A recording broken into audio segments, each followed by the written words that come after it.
Chief Volkov has 18 seconds to decide which of his friends to suffocate. 120 meters under the Norwegian Sea, Compartment 7 is turning into a furnace. The hiss doesn't sound like a leak. It sounds like a blowtorch cutting steel. 20 sailors behind that bulkhead are breathing air that's about to become superheated mist. Volkov's hand hovers over the red lever. Pull it, and halon gas floods the room. The fire dies instantly. So does everyone inside.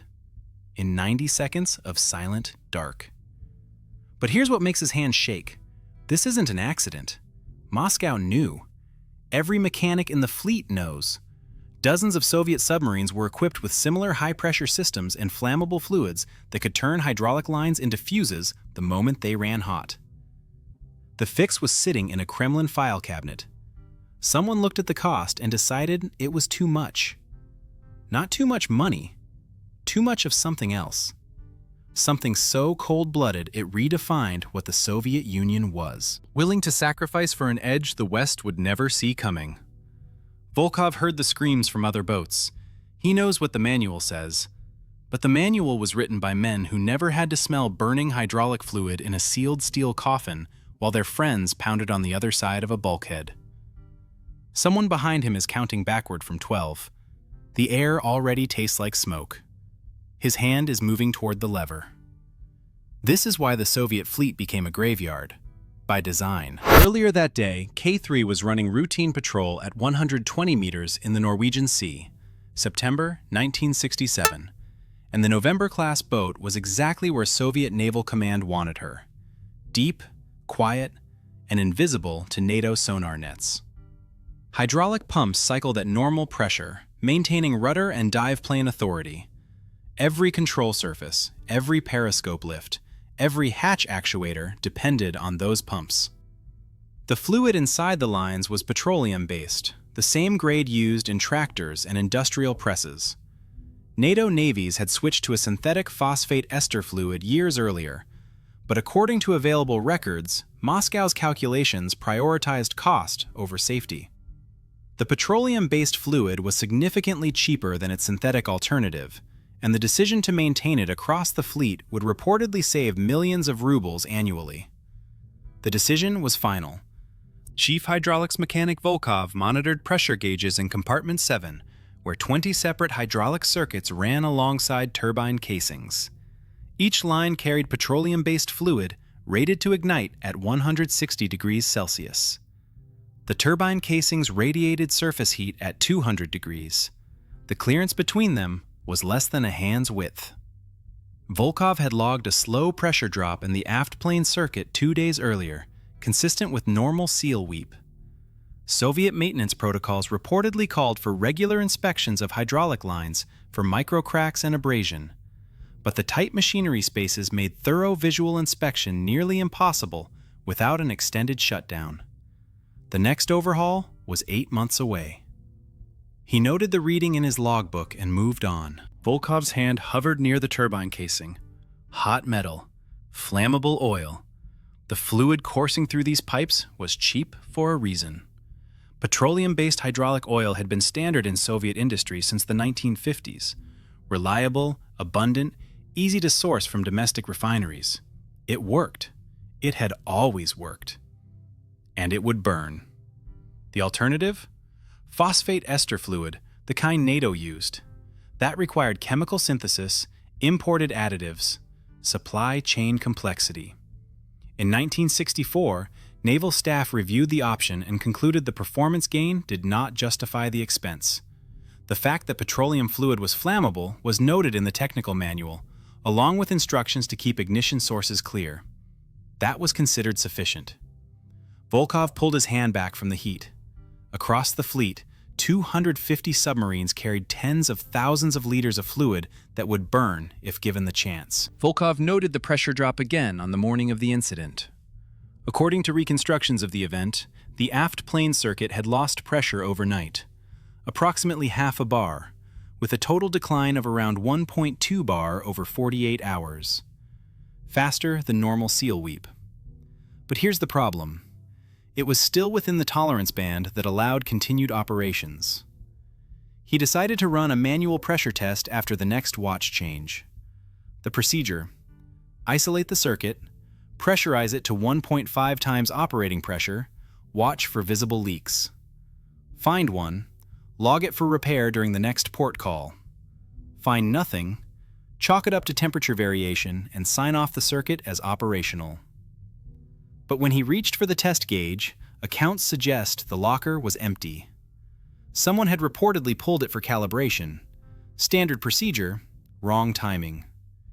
He could wait 6 hours for it to come back, or he could sign off based on the numbers alone. Either way, the boat would stay on patrol. That was the priority. Soviet submarine doctrine prioritized deep dive capability and speed, which meant packing machinery into minimal volume. Hydraulic lines and electrical cable runs shared the same cramped spaces, with no separation or shielding between them. The prevailing design approach treated internal volume as a critical resource. Space not occupied by machinery was effectively seen as a penalty to performance. The trade-off was maintainability and safety margin.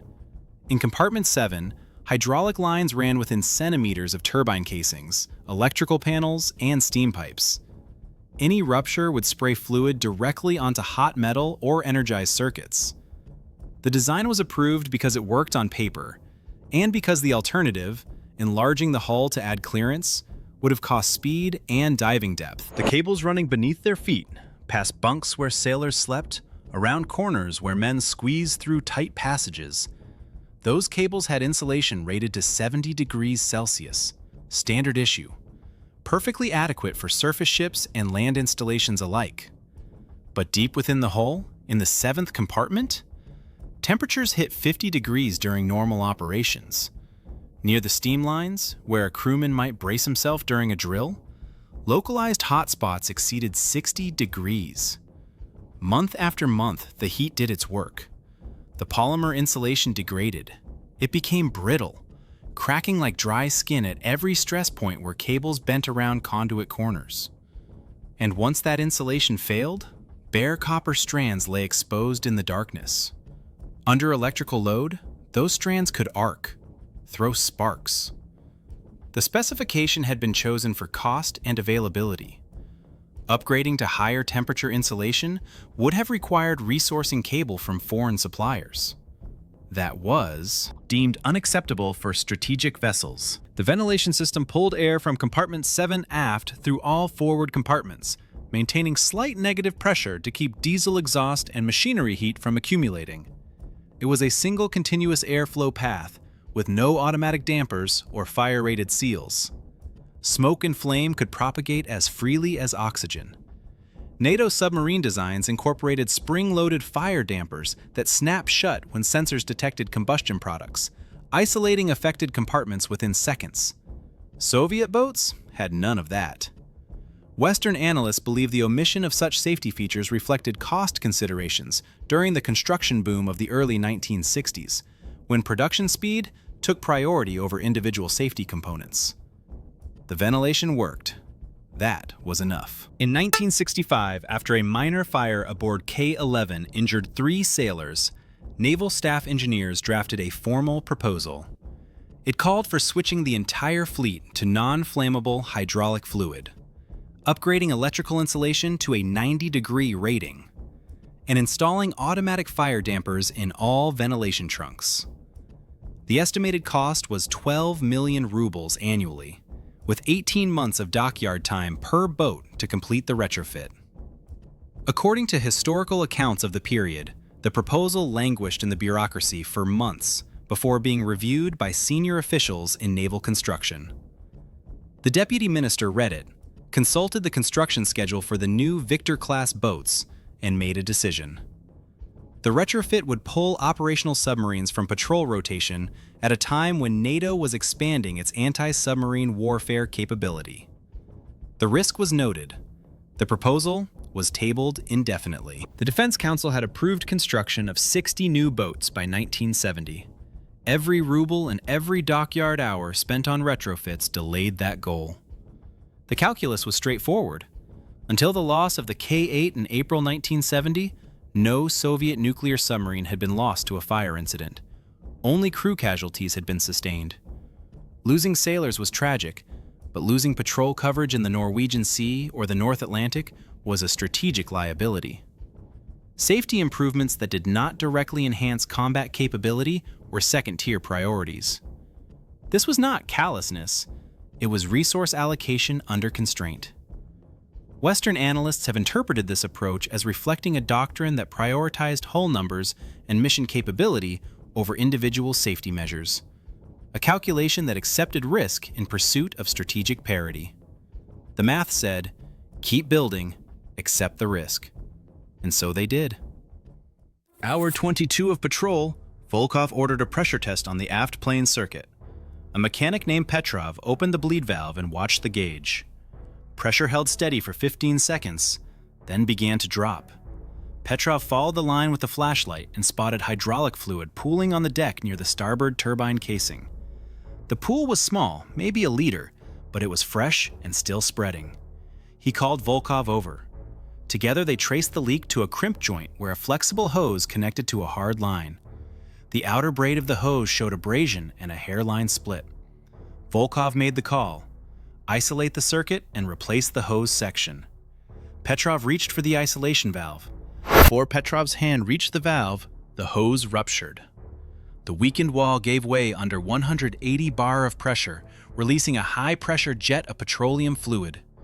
According to available records, the fluid struck hot metal surfaces in the compartment, atomizing instantly on contact and forming a fine mist that hung in the air and drifted toward the electrical panel 2 meters away. Petrov shouted a warning.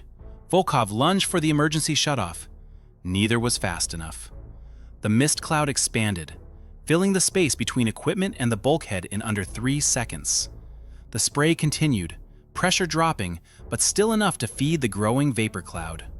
The compartment smelled like diesel and hot metal. Then came the arc. A ventilation blower started automatically, part of the routine cooling cycle.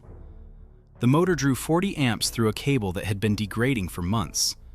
The insulation had cracked at a bend near the electrical panel, exposing a few millimeters of copper. When the current surged, the exposed strands arced across to the grounded panel casing. The arc lasted a fraction of a second, but it was bright, hot, and positioned directly in the path of the drifting hydraulic mist. The mist ignited.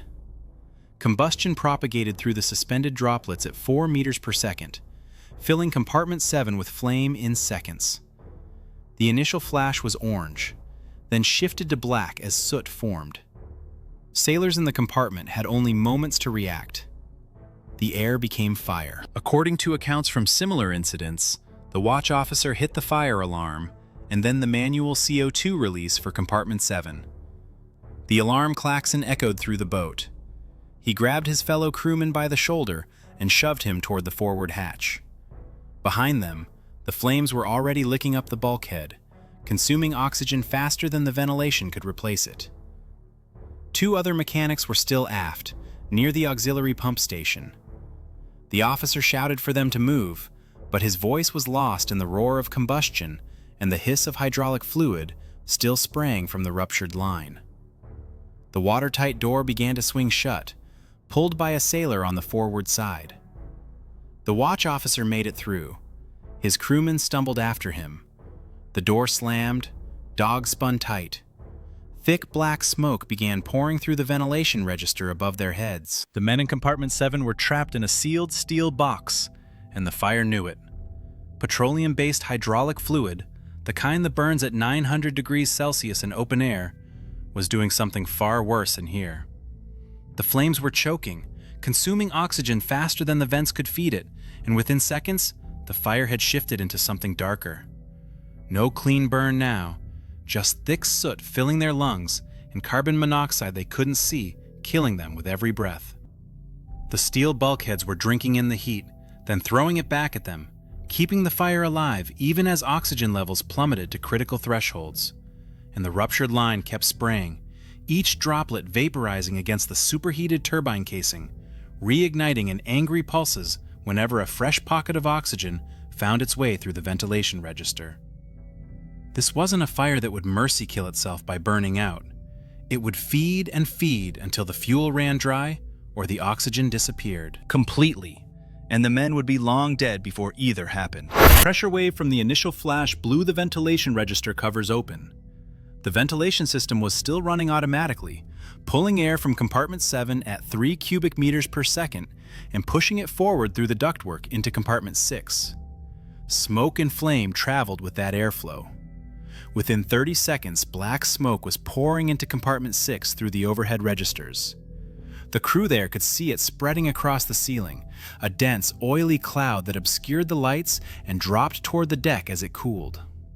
They sealed their watertight door and donned emergency breathing apparatus, but the smoke had already propagated into the ducts leading to Compartments 5 and 4. The fire was no longer contained. It was traveling through the boat's circulatory system, one duct at a time. The CO2 system flooded Compartment 7 with 2 tons of gas in 90 seconds.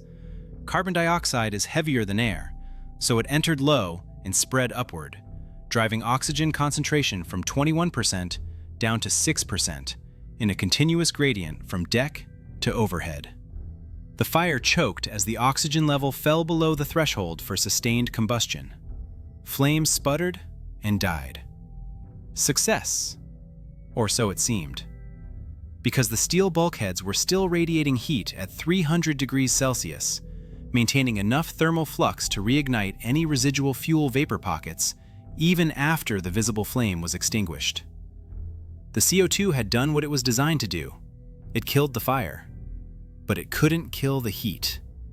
And behind that sealed door, 2 mechanics had been trapped aft when the system activated. Carbon dioxide displaces oxygen at floor level first.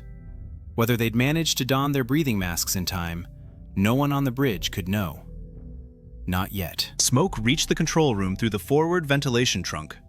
The watch officer ordered the ventilation system shut down and switched to recirculated air, but by then, smoke had already entered the compartment.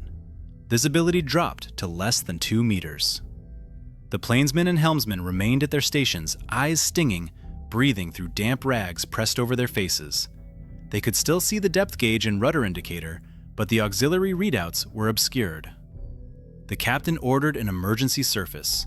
Without hydraulic pressure to actuate the dive planes automatically, the plainsmen operated them manually, using a backup mechanical linkage, cranking a wheel to tilt the planes upward. It was slower, but it worked. The boat angled toward the surface at 15 degrees, main ballast blown, climbing fast. Behind them, the smoke continued to thicken. K3 blew main ballast and broke the surface at a steep angle. Seawater crashed over the bow as the boat pitched forward, then steadied. The captain ordered all compartments vented through the bridge trunk to clear smoke. Sailors on the bridge cranked open the hatches, and a column of black smoke poured out into the cold Norwegian air. But opening the hatches created a pressure differential. Fresh air rushed down through the forward compartments and aft through the ventilation ducts. The damage control officer recognized the danger. If residual fuel vapor and hot metal in the fire-damaged areas met that fresh oxygen, the flames could reignite. According to available accounts, officers ordered the affected compartments kept sealed and CO2 flooded until the bulkheads cooled to safe temperatures. The venting continued, but carefully, with manual control of every register. Damage control parties donned firefighting suits and forced open the Compartment 7 door. The space was still filled with soot so thick they could not see their hands. Temperature gauges read 180 degrees near the turbine casing. They found 2 bodies on the deck, both mechanics who had been aft of the sealed door when the CO2 flooded. There was no sign of burns. They had suffocated. The damage control team dragged the bodies forward and began hosing down the turbine casings with seawater to quench the radiant heat. Steam hissed as cold water met hot metal. The soot turned to black sludge on the deck. Behind the turbines, the ruptured hydraulic line hung limp, drained. The fire was out, but the compartment was a ruin. The hydraulic system throughout the vessel had lost pressure. The ruptured line had vented half the reservoir before the fire melted the pump seals, and the remaining fluid was contaminated with soot and combustion byproducts. The submarine could no longer actuate dive planes, rudder, or periscope automatically. Depth control was manual, using ballast trim and the plainsman's wheel. Propulsion was intact, but navigation was degraded. The captain ordered a speed reduction to 5 knots to minimize the load on manual steering.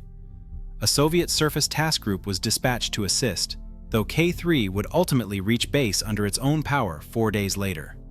Until then, the boat would hold position on the surface and continue venting smoke from the forward compartments.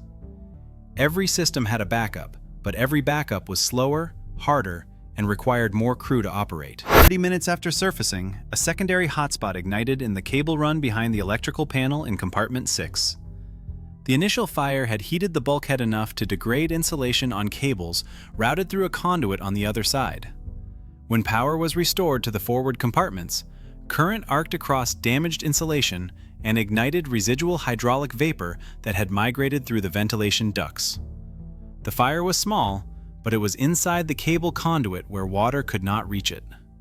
The damage control officer ordered another CO2 discharge, this time in Compartment 6.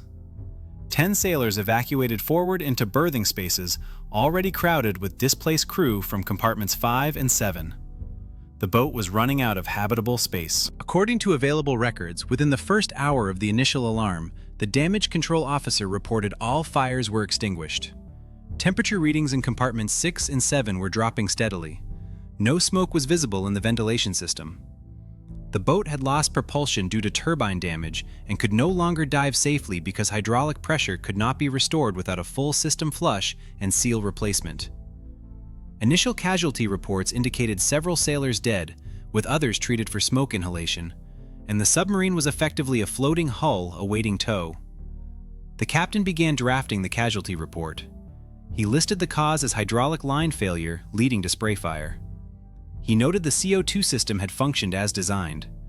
He did not yet know that this exact sequence would repeat itself aboard other submarines, killing dozens more, because the design would not be changed. K-3 limped back to Severomorsk, her hull intact, but her interior devastated. Initial assessment suggested the damage might be beyond economical repair.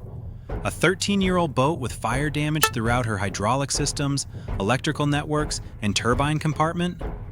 Yet the submarine would ultimately be rebuilt and return to service, sailing for another 2 decades. November 1967. Somewhere in Naval Staff Headquarters, an investigation report lands on a desk. Petroleum-based hydraulic fluid. Underrated electrical insulation. No fire dampers in the ventilation system. The board's recommendation is clear. Retrofit all November and Victor-class boats immediately. Non-flammable phosphate ester fluid. 90-degree insulation. Automatic ventilation shutoffs. The estimated cost of such comprehensive safety upgrades was staggering, reportedly comparable to the construction cost of an entire submarine. The desk looks familiar. According to some accounts, it's the same one where an earlier safety proposal had been shelved in 1965, a proposal that might have prevented K-3's fire in the first place. This time, the response comes faster. No action.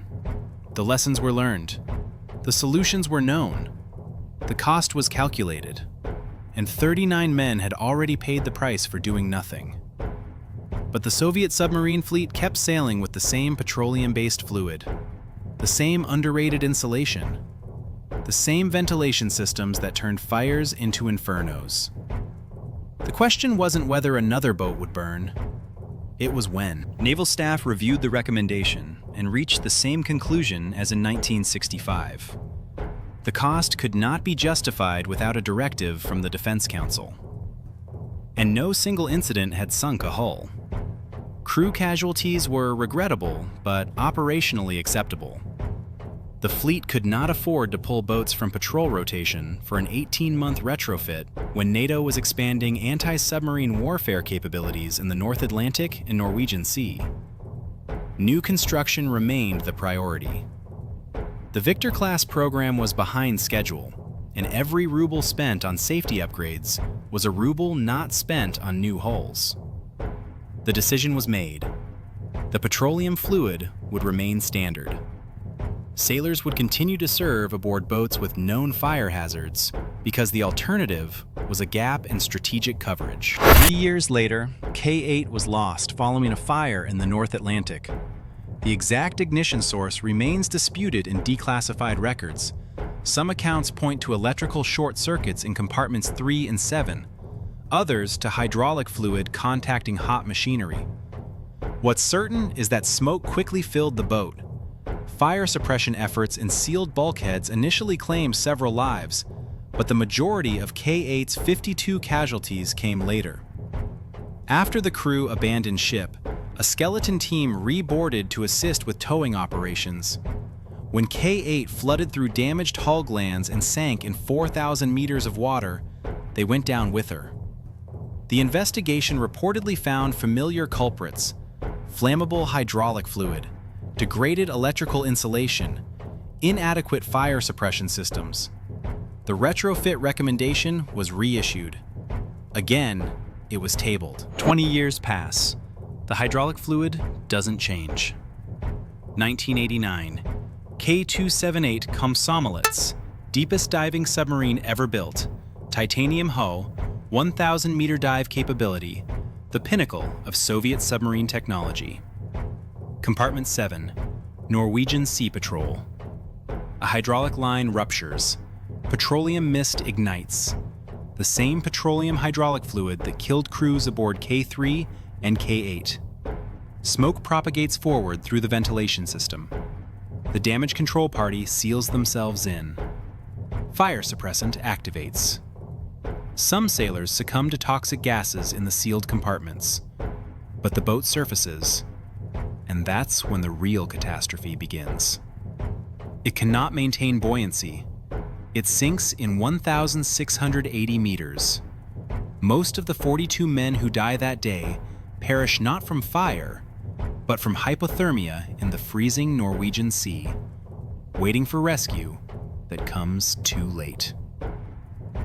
The escape capsule launches with 5 men inside. It floods and sinks again. 4 men go down with it. The investigation finds no new failure modes, only the same old ones. None of the technology mattered. Not the titanium, not the 1,000-meter dive capability, not the nuclear propulsion. It burned because they never changed the fluid. Only after Komsomolets did the Soviet Navy begin a phased retrofit to synthetic, non-flammable hydraulic fluid. The program started in 1990 and aimed to convert all frontline submarines by 1995. Historical accounts suggest that fewer than 60 boats were completed before the Soviet Union dissolved in 1991. The remainder of the fleet continued to operate with petroleum fluid until they were decommissioned. Post-Soviet analysis showed that every submarine lost to fire between 1967 and 1991 would likely have survived with the non-flammable fluid, upgraded insulation, and ventilation dampers. The total retrofit cost for the entire fleet would have been approximately 800 million rubles spread over a decade. That was less than 1% of each boat's original construction budget. The sailors who died knew the hazard. Their commanders knew. Moscow knew. The fix was cheaper than a single hull loss. This didn't have to happen. By the early 1960s, Western navies were actively exploring solutions to hydraulic fire hazards. Phosphate ester fluids showed promise as non-flammable alternatives.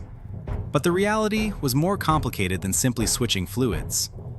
These new compounds proved toxic to crews and deteriorated the rubber seals that submarines depended on. After the Thresher disaster, the U.S. Navy's response wasn't exotic chemistry. It was rigorous safety protocols and highly refined mineral oils, combined with the SubSafe program's uncompromising standards. Soviet submariners were aware of Western approaches. Technical literature circulated. The chemistry was openly published. Between 1960 and 1990, no NATO submarine is known to have been lost to a hydraulic fluid fire.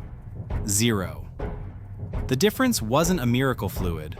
It was how resources were allocated. NATO prioritized comprehensive safety systems and crew survival over fleet expansion. The Soviet Union prioritized new hull construction and accepted higher operational risks. Both strategies were rational within their constraints, but only one kept sailors alive. The final tally? K3, 2 dead. K-8, 52 dead and the hull lost. Komsomolets, 47 dead and the most capable submarine ever built, sent to the bottom. Dozens of smaller fires across the fleet killed or injured hundreds more. The root cause was never in doubt. Soviet submariners were competent, disciplined, and as skilled as any navy in the world. They were also under-resourced, operating equipment their leadership knew was hazardous and chose not to fix. The hydraulic fluid could have been changed. The cables could have been upgraded. The ventilation could have been fitted with dampers. None of it required new technology. It required a decision. That decision was made repeatedly in favor of cost savings and construction schedules. The sailors paid the price. Competence under fire kept many of them alive, but no amount of competence could save them from a system designed to burn.